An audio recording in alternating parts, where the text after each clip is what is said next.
Hello and glad to see you on our channel again. Today we give you some hot news from a royal expert.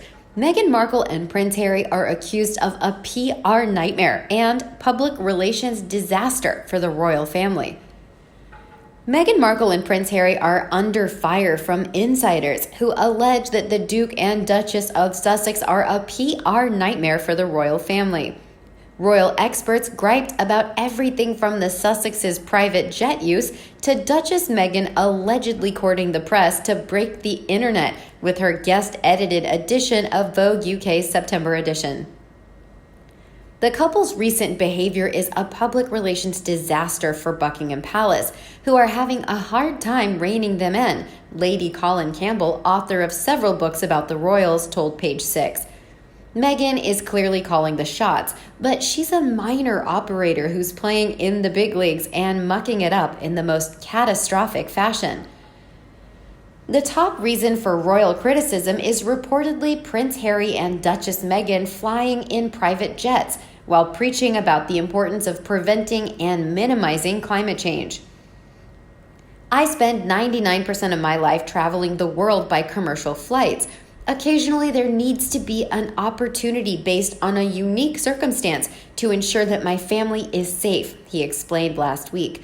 We can all do better, and while no one is perfect, we all have responsibility for our own individual impact, he added. The question is what we do to balance it out. Prince Harry and Duchess Meghan came under fire this summer when they took a private jet to go on vacation to Ibiza, then to Nice, France, despite the flight's carbon impact on the planet. They reportedly flew from Farnborough, UK to Ibiza, Spain on August 6th, then back on August 12th. On August 14th, they flew from Farnborough to Nice, France to visit pal Elton John, then back to Farnborough on August 17th. The couple is believed to have taken a Gulfstream 200, which seats 19 people, from Ibiza to Farnborough, and a Cessna 500 XL, which seats 9 on their return trip. Their trip to Nice was to spend time at Elton John's home. John later said in a statement that he provided the flight for the Sussexes to preserve their safety and privacy. I am deeply distressed by today's distorted and malicious account in the press surrounding the Duke and Duchess of Sussex's private stay at my home in Nice last week, he tweeted. Prince Harry's mother, Princess Diana of Wales, was one of my dearest friends. I feel profoundly a sense of obligation to protect Harry and his family from the unnecessary press intrusion that contributed to Diana's untimely death. After a hectic year continuing their hard work and dedication to charity, David and I wanted the young family to have a private holiday inside the safety and tranquility of our home, he continued. To maintain a high level of much-needed protection, we provided them with a private jet flight. To support Prince Harry's commitment to the environment, we ensured their flight was carbon neutral by making the appropriate contribution to carbon footprint. I highly respect and applaud both Harry and Meghan's commitment to charity, and I'm calling on the press to cease these relentless and untrue assassinations on their character that are spuriously crafted on an almost daily basis. The trip to France reportedly had a carbon footprint of 3 tons, while the annual carbon footprint for the average British citizen is 13 tons. The Ibiza trip reportedly emitted 6 times more carbon dioxide than a commercial flight from London to the Spanish island. Prince Harry gave a speech barefoot earlier this month at Google's Secret Celebrity Summit, saying he and Duchess Meghan would have at minimum 2 children, including infant son Archie, to prevent environmental harm from climate change, which also rubbed royal watchers the wrong way, with some accusing the couple of shading Kate Middleton and Prince William, who welcomed their 3rd child, Prince Louis, last year. When royal eco-lecturers preach one thing in public and then do the opposite in private, they shouldn't be surprised if they're dismissed as eco-hypocrites, a source who's worked with the royals told Page Six. Duncan Larcombe, former editor of The Sun, snapped, I was stunned by Harry's stupid comments about only having 2 kids when his brother has 3. And this wasn't a throwaway line. This was in a copy-approved interview. It's madness. Their message should be, look how fortunate we are to embody the hopes and aspirations of the nations, Campbell complained. Instead, they're acting like the Emperor and Empress of America, saying they're far too grand to travel commercially. Duchess Meghan hopped on a commercial flight across the pond to support her close friend Serena Williams at the U.S. Open this weekend. Meanwhile, royal critics have simultaneously slammed Duchess Meghan for allegedly trying to maximize her own publicity, as well as for keeping their son Archie shielded in privacy. Meghan and Harry won't allow Archie to be photographed when they land in South Africa, and the press are starting to gripe, Larkham told Page 6. If there was pressure before on the upcoming tour, it's intensified now. There's so much riding on it.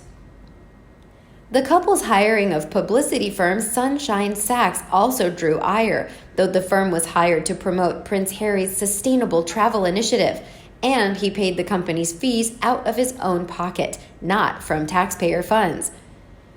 A spokesman for Sunshine Sachs told Page 6 that they aren't personally advising the royals and denied that the Duchess said she wants to break the internet. We briefly worked on the Vogue project in the U.S. market and were retained in the past few weeks for the launch of Travelist in the U.S. market, Chris Bastard told Page 6. Still, that didn't help all their critics. Campbell griped, "Why do you need a defamation expert on a charities board? The whole thing is farcical and impertinent. Their crisis management is best handled by someone who understands the royal system and not by Americans. It's about service, not about telling people how wonderful you are," she said. "I have yet to speak to a member of the British working class or middle class who's in favor of Meghan's conduct." Another royal expert asked this question: is Harry really happy with Meghan? In my opinion, Harry states far too often how he loves Meghan. If you listen to his assertions, they are as if he's trying to convince himself. His body language is saying otherwise. Meghan Markle with no sparkle is a naturally abusive person and control freak. If she was a man, we would be discussing coercive and controlling behavior.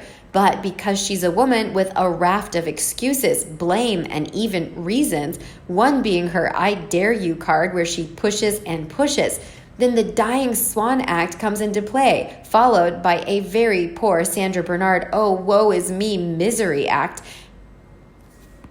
And when all else fails, she comes out as a viper with "it's because I'm biracial." No, dear, it's because you're under the biggest illusion of your life, that of having anything of value to add to the British royal family. Unfortunately for Markle, Her Majesty the Queen, who's a master of tact and diplomacy, can read a situation before it happens and can expertly dodge an incident without others around knowing what's happening. Markle with no sparkle is just a liar, therefore of no consequence to the crown. The senior royals were aware of her self-importance and were ready to parry every lunge she made with her hypothetical sword. William and Catherine were up and running before Harry had even gotten out of bed. That's why William advised Harry to take things slowly, but his brotherly advice was dismissed and disrespected, aimed at me again. Whenever there's criticism of Markle, Harry appears and makes a statement condoning her behavior by blaming racism as a reason. A bit like the parents of a troublesome teen who will not accept responsibility for the antisocial, bullying behavior of their child, because being accused of things that are known to be the youth's fault is the neighbor's fault for demonizing them. To sum up Harry and Meghan, I think their goose is cooked. And I think the stunt at Military Cemetery was started months ago with the ordering of the poppy wreath, a calculated, orchestrated move by Markle to make sure there's no way the Queen will offer Harry a way back into performing even his military duties after the cemetery debacle. Had Harry been able to do that, then as his wife, Markle would have been expected to accompany him. What then? The fact that she's made a conscious decision to keep Archie away from the royal family. What excuse would this woman come up with to keep Archie in the US while his devoted parents are thousands of miles away? The relationship is dead in the water. The only person who doesn't know is hapless Harry. How about you? What do you think of Meghan Markle and Prince Harry being accused of a PR nightmare and public relations disaster for the royal family? Please let us know in the comment section below. Don't forget to like and share with your own followers. And as always, subscribe to our channel for all the latest news on the royal family, Meghan Markle and Prince Harry right here. Thanks for watching, and we'll see you in the next video.